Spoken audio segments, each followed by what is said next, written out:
Good afternoon, Yan. Thank you so much for being on Entrepreneur Talk Show. Thank you so much for having me. Perhaps you'd like to start off and just introduce yourself and what you do. Okay, great. So my name is Yann, originally from Hong Kong, and I've been living in different countries such as Canada, Singapore. Right now, living in Kuala Lumpur. I've been traveling different places for the past 16 years.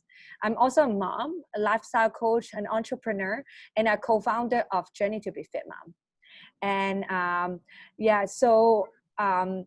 besides that, I also are very passionate to, helping women to empower them. Yes. Wow. You were already very successful in Hong Kong. You were a very famous hairstylist. I was, when I got started when I was 19 years old. Mm-hmm. I went to, my whole family moved to Canada when I was really young. Mm-hmm. And after I finished high school, I ran away from my family. I just wanted to travel different places on my own. And I moved to the States for a while. Then after that, I moved to Hong Kong. But in that time, I don't think I wanted to work in a normal job. Neither I wanted to follow my study. So I went to a very number one hair salon in Hong Kong to start from basic as a junior. And then within short period of time, I'm very fortunate. I have a mentor, give me the opportunity to work with one of the famous celebrity. And then because of that celebrity, I became really famous. And not famous in the sense of like the whole world, but definitely in Hong Kong, I was one of the youngest celebrity hairdresser. And I have the name, but at the same time, I find hairdresser is an amazing job. You can help people to look good, but I don't have the knowledge to manage my money. Neither when you stop working, you stop earning. That's the feelings I find, and you have to work in a salon waiting for a customer, or you travel with the celebrity to go somewhere, which is I don't see for myself for long term in future. And if I wanted to have children, what can I educate them? I can only educate them with my both hands, which is hairdressing. So that is question mark for me when I was 22, 23 years old. What gave you that wake up call and turned yourself around to someone who do not do so much of those makeup and the hair anymore? It's totally different lifestyle now. Yeah, I would say I find I'm like a book. So I have different chapter of my life. I have the younger stage, the wild me, running away from my family, traveling different places on my own, and then how to learn how life skill to learn live my life. And second chapter is how to become from nobody to become one of celebrity hairdresser. So and also from there, how can I become what I am right now as a lifestyle coach and an entrepreneur? So I think it would start with my health. So being a hairdresser, you have a long hour, you have a irregular eating habit, and neither I have a concept of eating right or eating clean. And my health would start falling apart when I was 21 years old. And I went to hospital one time, and because my family are not around me, so I need to ask my boss to fill up the form for me to admit to the hospital. And then I remember I was so young, and not just one time, a few times in and out to hospital, and spending monies in Hong Kong. Hospital bill is crazy, and for if you stay in a private hospital. So I asked myself one night in the hospital, I say, is this what you really want for your life? And what you can do to make a change? And I say, if there's something can help me to improve my health and to find a purpose in life, I don't want it to work just for money. And at the same time, I find that's it. I don't want to day in, day out just go to the salon and off and that kind of life. I want something more. So in that moment in the hospital, I ask myself, is there something more than just being a hairdresser? Is there something more out there to help your health? And if yes, I wanted to do it, and I wanted to make a change. And if it can help me, I wanted to pay it forward. That's the start of, I had enough, and I wanted to do something different for myself. Yeah. So that was that. Being an entrepreneur, being a lifestyle coach is never easy. What's one of your biggest learnings or biggest lessons that you had in life? Oh, very good question. So like I wanted to actually, that is the day I really tell myself, but how can make the decision? Yeah. I think everything happened for a reason. When you ask, the universe somehow would give you the answer. And that time I remember it was 2003. There was SARS period, and at the same time the economic crisis. Everything come in one, and I have this question is, wow. And in that moment, I also have a big argument with my boss, and everything come in once. Some people will look, this is a disaster or like a crisis for you. But at the same time, I feel, wow, in all this, I put so much effort, and then end up my boss can give me that kind of punishment to tell me you're not deserve all this, right? So I was just looking for something, and everything happened for a reason, guys. I have also health issues. I met my good friend now is almost like my family. Him and his mom turned to be my mentor for life. They give me that opportunity to see what other value I can give it to myself, right?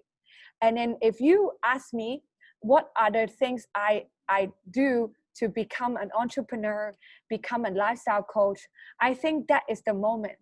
They didn't, do it for money. They do it because they see me, I'm lost. And then they see I have potential to grow. And then both of them took me under their wing and then give me the guidance which is I never had before. One thing I learned is, if they say, if you focus on money, money will never come to you. But if you focus on helping, developing people, and then focusing on creating values, you don't have to worry money in your entire life. So that is the first principle I have to start it as an entrepreneur. Yes. Wow. Yeah. And then if you ask me the bigger lesson, being learning to become an entrepreneur or like in entrepreneurship, I would say there's a lot of moments will challenge you, and then the obstacles, and then the biggest problems, somehow that is the bigger value in the years on. So don't underestimate the obstacles, the challenge. They are not a bad thing. They're just telling you this is the test. If you go to school, you have exam, right? That is the exam. And then your focus is how to overcome all this. Don't walk away, don't give up. And all you need to do is how to focus to overcome this test and exam. Once you pass this, I can tell you, you will earn the biggest achievement in life. Yeah. So there are times that you feel that down, where things are not exactly at the peak of time. Do you have a favorite quote, or will you run off and do 20, 50 push-ups because I know what you like to do best? Well, what's the one thing that you would do to overcome those moments of downtime? I always remember this quote: for things to change, you have to change. For things to get better, you have to be better. Things doesn't happen to you. Things happen for you. So all the challenges and things is not going right, I always look into myself first. It's what I can improve myself to see this better, or like is it something I did I can improve it to resolve this issues. And then and I always say, like for example, being an entrepreneur, I coaching a lot of people, and as a lifestyle coach, I mean, and also I have a huge organizations. So all this I have to basically, you can't push the blame to others.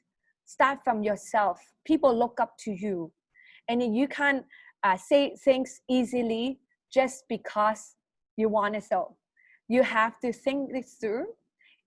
Does this helping the whole team, the whole group? You are doing, you know, I have this less me, more we, and that is always put in myself. So like I put lesser myself in every situation. I put more we. So like it helps to find solutions as well.